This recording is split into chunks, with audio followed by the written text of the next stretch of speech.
ሰላም ክርስቶስ ይብዛላችሁ ኦርቶዶክሳውያን ይሄንን ቪዲዮ እስከ መጨረሻው አስደምጣችኋለሁ። ከዛ በፊት ግን ሐና ማርያም አካባቢ ማንጎ ጊዮርጊስ ቤተክርስቲያን ላይ ሰበካ ጉባኤው ጠንቋይ ቀጥሮ ማለት ነው። ጠንቋይ ቀጥሮ ገንዘብ ይሰበስባል። እግዚአብሔር ቢያግዘኝና ቢረዳኝ ሙሉ መረጃውን ይዤ ወደ እናንተ መጣለሁ ማለት ነው። እናንተ ደግሞ እንግዲህ ማጋራችሁ መረጃ ሼር ታደርጉና ህዝቡን ታነቃላችሁ ማለት ነው። እንዲህ ነው የምናደርገው። እኔ መረጃውን ሰብስቤ በተቻለ መጠን ለእናንተ ጥሩ በሆነ መንገድ ኦርቶዶክሳዊ በሆነ መንገድ ለማቅረብ ሞክራለሁ። እናንተ ደግሞ ሼር ታደርጋላችሁ ማለት ነው።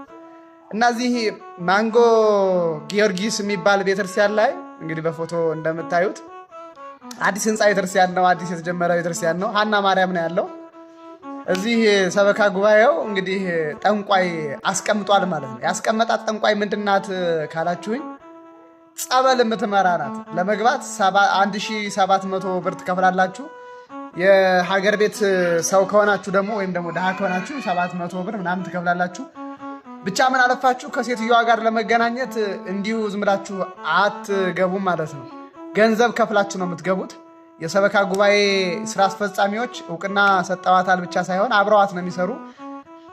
እንግዲህ በምን አይነት ሼር እንደሆነ 30% ነው እሷ የምታገኝ 50% ነው ምናምን አላውቅም። ይሄንን ብቻ በሼር ነው የሚሰሩት።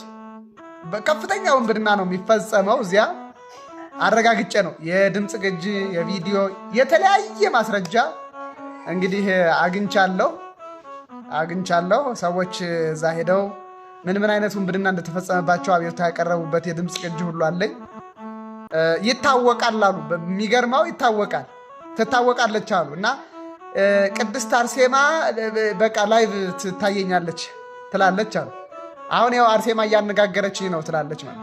እና እንዲህ አይነት ቅጥፈት ውንብድና ነው የሚፈጸመው። ይህንን የሚያስቆም የለም።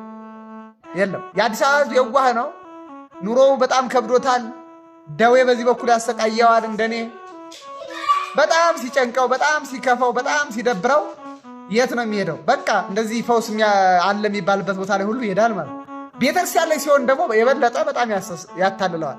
እና እንዲህ አይነቱ ጠንቋይ እንግዲህ በቤተክርስቲያን ህጋዊ ፈቃድ ተሰጥቶት የነ ግርማ ሲደንቀን፣ የነ ተስፋዬ ጠቋር ሲደንቀን፣ የነ ሄኖክ ሲደንቀን፣ የነ ባህታዊ ነኝ ባዩ ሲደንቀን፣ ደግሞ አሁን ማሳያችሁ በኋላ ማሳያችሁ ቪዲዮ የነዛ ሲደንቀን ሴቲት ጠንቋይ መታላችኋለች ማለት ነው።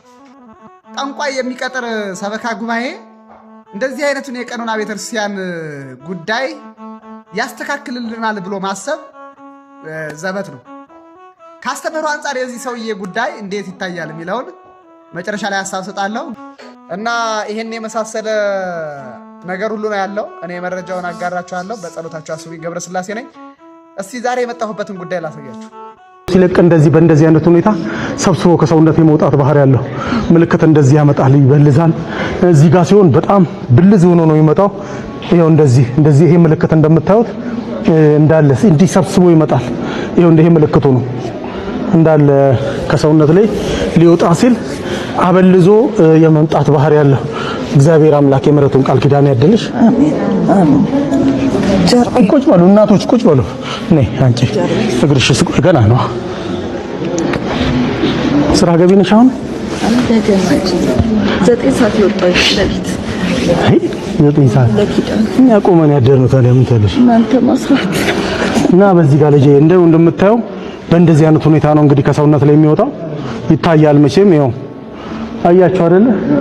እንደዚህ አበልዞ እንዳለ በዚህ በእግር ላይ ያለ ኬዞች ሁሉ እንዳለ ይሄ ለምሳሌ አሁን እንደዚህ አይነት የሚያባብጡ ነገሮች ሲኖሩ ይሄ ሲታሽ ቅባ ቅዱሱ ይሄ ቀንዲሉ ሰውነት ላይ ሲያርፍ ሰብስቦ እዚህ ጋር ይመጣና በትነት መልክ የመውጣት ባህሪ ያለውና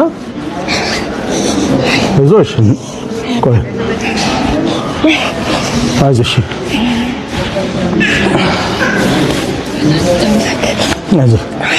አይዞሽ ታያዙ እኔ እኮ እንዲወጣ ነው ደኛው ነው። ጥሩ ለውጥ አለው። አዎ ለውጥ አለው። አይ እግዚአብሔር አምላክ ከሰውነትሽ የተነቀለ ያድርግልሽ። ልብሳቸው ላይ አድርጉላችሁ። አዋራ ነው ግሬ አንቺ ልብሳቸው ላይ ችግር የለም። እሺ አባቴ ሁለቱ ነው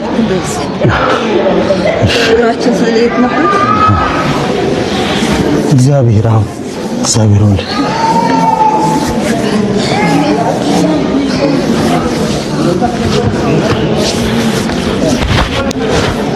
ከሰውነታቸው የተነቀለ ይሆናል ነው እንዴ?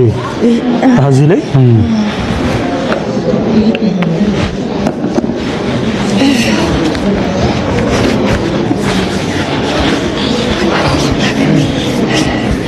አይዞሽ ህመም ነው እኮ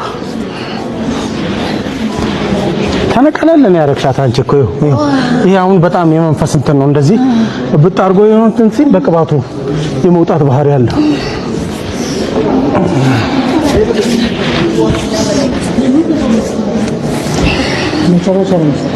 እንግዲህ አጠቃላይ በዚህ ቦታ ላይ እንደ ችግራቸው ከሩቅ ሀገር ከጅጅጋ የሚመጡ አሉ፣ ከድሬዳዋም የሚመጡ አሉ። ህዝብ ሁሉ እንዳለ በእግርና በወገብ ችግር እንዲሁ በማይግሬን ኬዝ ከባድ ራስ ምታት፣ የማይግሬን ኬዝ ከፍተኛው ደረጃ ደም ነው፣ እንደ ነስር ሆኖ የመምጣት ነው። በዚህ ደረጃ እንግዲህ እንዳያችሁት እንደተመለከታችሁት ይህ ሚስጥረ ቀንዲል ነው የሚሉት። ያው ጨዋታ ነው የሚጫወቱት። ባይዘይ እኔ ጥያቄዎችን እጠይቃለሁ። እኔ ሰው ባገኛቸው ጠይቃቸዋለሁ። ምን ብዬ ጠይቃቸዋለሁ? የቅባ ቅዱስ ኃይል ነው ሰዎቹን በሽተኞቹን የሚፈውሰው ወይስ የእርሶ እሽት ዱላ ነው የሚል ጥያቄ አለ። አንድ ሁለተኛ ሚስጥረ ቀንዲል እንዴት እንደሚፈጸም ያውቃሉ? ተምረዋል? ሁለት እጠይቃለሁ። የትኛውም ሚስጥራተ ክርስቲያን የሚፈጸመው እንግዲህ እንደምታውቁት በስጋው ደሙ ነው ፍጻሜ የሚያገኘው እና እነዚህ ሰዎች ሚስጥረ ቀንዲል የምትፈጽሙላቸው ሰዎች ቅዱስ ቁርባንን ይቀበላሉ የሚል ጥያቄዎችን እጠይቃለሁ ማለት ነው። እና እነዚህን ጥያቄዎችን መመለስ የሚችሉ አይመስለኝም። ኦፍኮርስ እንግዲህ ሰበካ ጉባኤ ነው እንደነዚህ አይነት ሰዎችን ጠንቋዮች፣ ቀኖና ቤተክርስቲያን ማያውቁ ግብዞች ቀጥሮ ገንዘብ የሚሰበስብ በእንደነዚህ አይነት ሰዎች ነው ማለት ነው። ይሄው ነው። ሰላም ሁኑልኝ።